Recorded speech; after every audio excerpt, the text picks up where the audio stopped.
Assalamualaikum warahmatullahi wabarakatuh.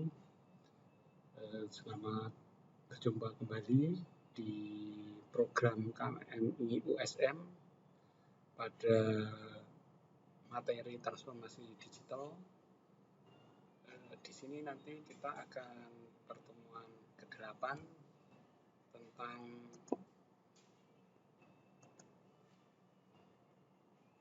komunikasi data.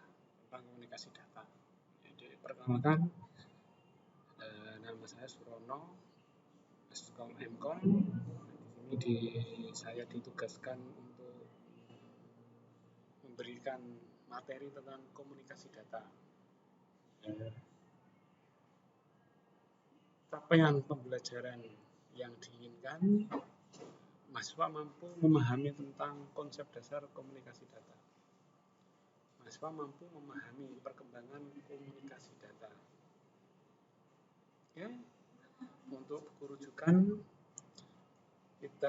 kalian bisa menggunakan sistem komunikasi data mutakhir terbitan 2016, pengarangnya Rahmat Rafiuddin, diterbitkan di Jogja, di offset ini. Kemudian ada lagi Data Communication and Networking Januari 2017 oleh B.A. Fauzan dengan kawan. Selanjutnya kita langsung ke apa itu komunikasi data. Ya. Menurut Doni Arius dan Rum Andri, komunikasi data merupakan proses pengiriman informasi di antara dua titik menggunakan kode biner melewati saluran transmisi dan peralatan switching. Ya, sebagai contoh, bisa antar komputer dengan komputer, komputer dengan terminal, atau komputer dengan peralatan lainnya. Model komunikasi data sederhana. Di sini contoh model atau ilustrasi dari model komunikasi data sederhana. Di situ ada source system atau sumbernya, ada source, ada transmitter, ya, transmission sistemnya di tengah, ada penerimanya, tujuannya di sini, receive-nya, penyalurnya, destinasinya, tujuannya. Ya, kalau digambarkan dengan komputer, di sini ada workstation, ada modem, ada public telepon network, ada modem lagi, baru server. Ini bisa kita bayangkan atau bisa kita contohkan itu kalau kita di rumah. Nah, di rumah kita main dengan komputer, di situ ada modem. Ya, akhirnya dia akan ke public, mungkin berlangganan speedy atau yang lain. Otomatis dia akan terima lagi oleh modem, baru lagi kita akan ke server. Next, kegunaan komunikasi data dalam bidang bisnis. Ya, tentu komunikasi data itu tidak bisa kita misalkan dari kehidupan kita sehari-hari. Ya, salah satunya dalam komunikasi dalam bisnis, dalam bidang bisnis. Membantu proses desentralisasi. Ya, berarti dia membantu untuk terpusat. Ya. Terus dapat menggantikan surat menyurat intern. Ya, magang kurir. Pokoknya intinya cara konvensional itu bisa kita ubah menjadi elektrik semua. Kemudian mempercepat pembuatan laporan-laporan atau informasi.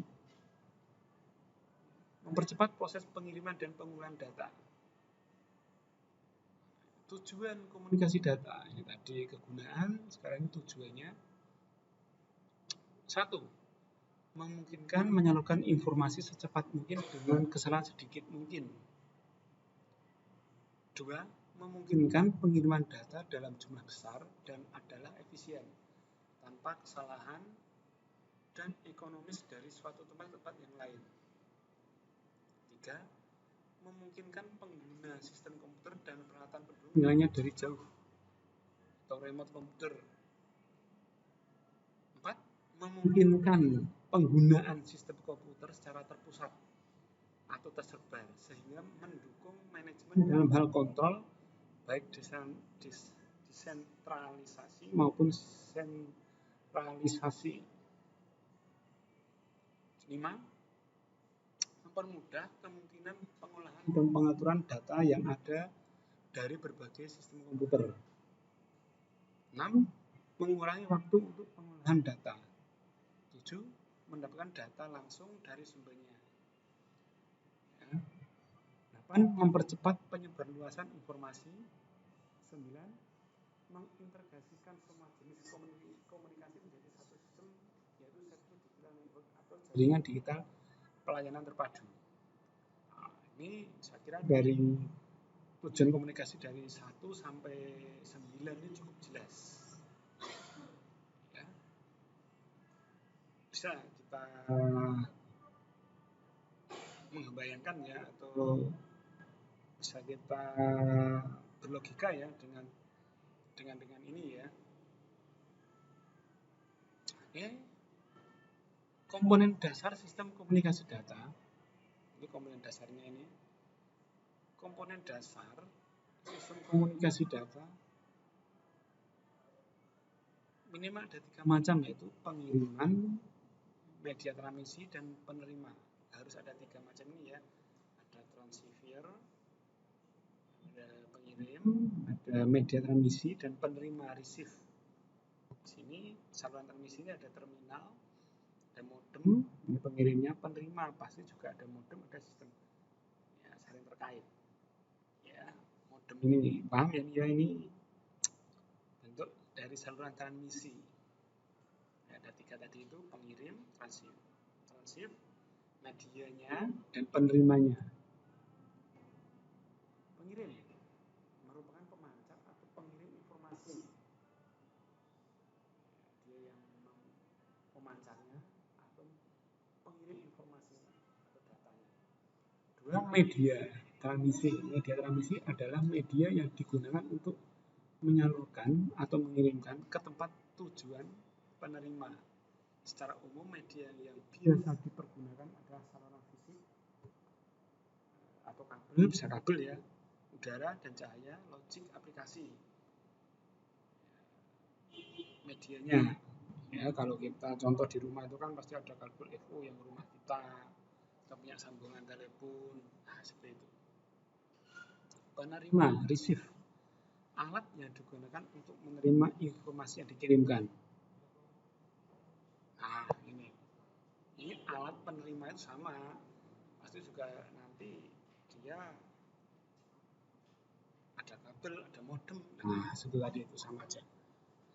Ini sistem sumber pengiriman, ini sumbernya, penerimanya, tujuannya, sistem tujuan. Nah, di sini ada koneksi yang digambarkan awan ini, dia internet sebenarnya ini ya, paket data bisa juga. Contoh ini contoh. Nah, ada modem, komputer, modem, jaringan telepon umum, modem server, nah, sistem tujuan. Lanjut. Ini contoh komunikasi data seperti tadi lagi ya, ini aliran data dalam digital atau dalam bit. Di sini itu ada teks, nah, dia kemudian disalurkan dengan aliran data digital, kemudian ada sinyal analog. Ini sistem pengirimannya di sini diterima lagi, dia diubah lagi menjadi sinyal analog. Penerima tujuannya ini aliran data kita dan bit lagi, kemudian muncul teks lagi. Ini kemudian perkembangan komunikasi data ini cukup penting juga.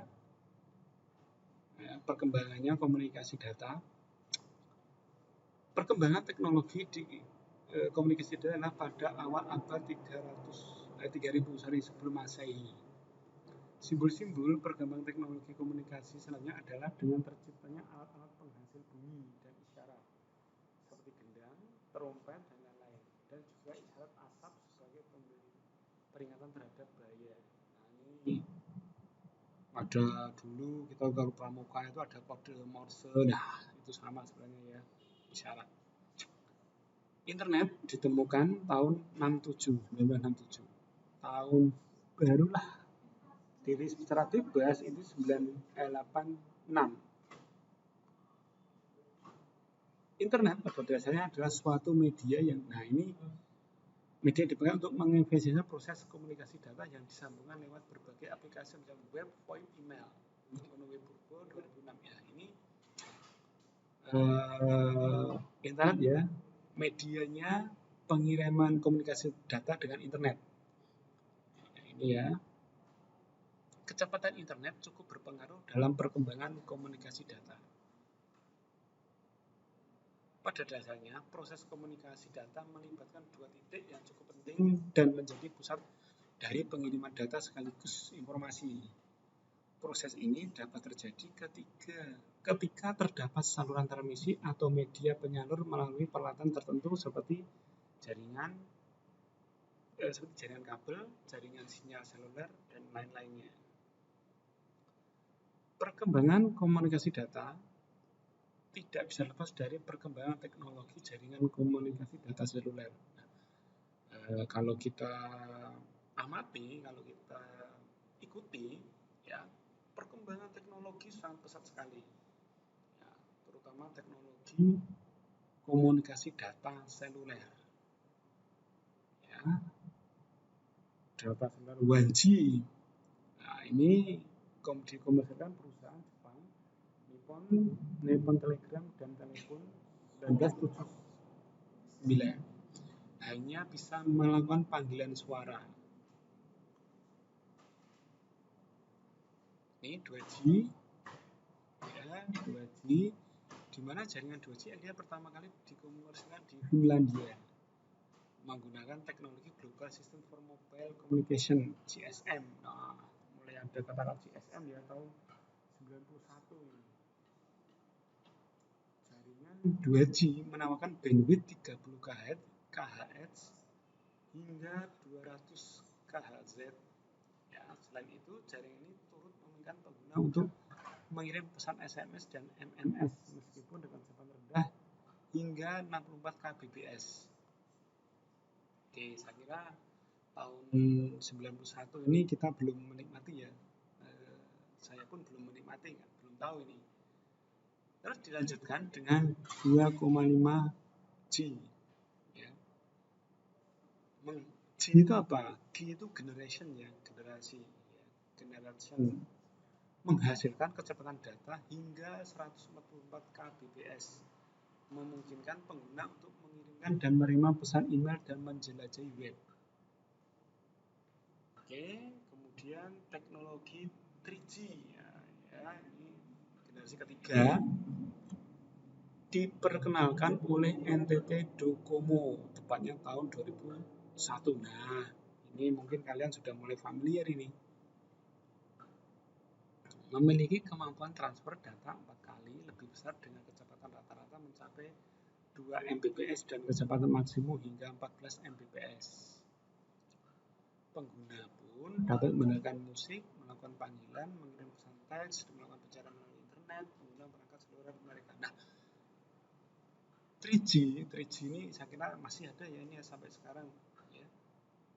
Sampai sekarang masih sering kita, walaupun sudah mulai tertinggal juga ini, banyak peralatan sudah banyak handphone ya, terutama ya seluler itu sudah tinggal ini 3G ini. 4G long term evolution generasi keempat. Jaringan 4G pertama kali dikomersilkan di Norwegia pada akhir tahun 2009. Teknologi ini mampu menghasilkan kecepatan unduh antara 10 Mbps hingga 1 gigabits per second. Nah, 4G mungkin kita menikmatinya tidak di 2009 ya ini ya kita ya. Ini ya belum lama lah kita menikmati 4G ini. Nah, 5G generasi kelima. Korea Selatan pada kuartal 2019 lah, di sini kita masih belum kita kenali ini sama sekali ini. Handphone kita pun masih banyak menggunakan generasi keempat. Nah, ini menyediakan kecepatan data hingga 20 kali lebih cepat dengan 4G. Ya. Di negara mana yang sudah? Negara Kanada. Tapi sekarang Asia itu seperti Arab Saudi, terus Korea Selatan itu sudah mulai. Nah, di Indonesia sendiri, Telkomsel merupakan operator pertama generasi kelima ini, ya.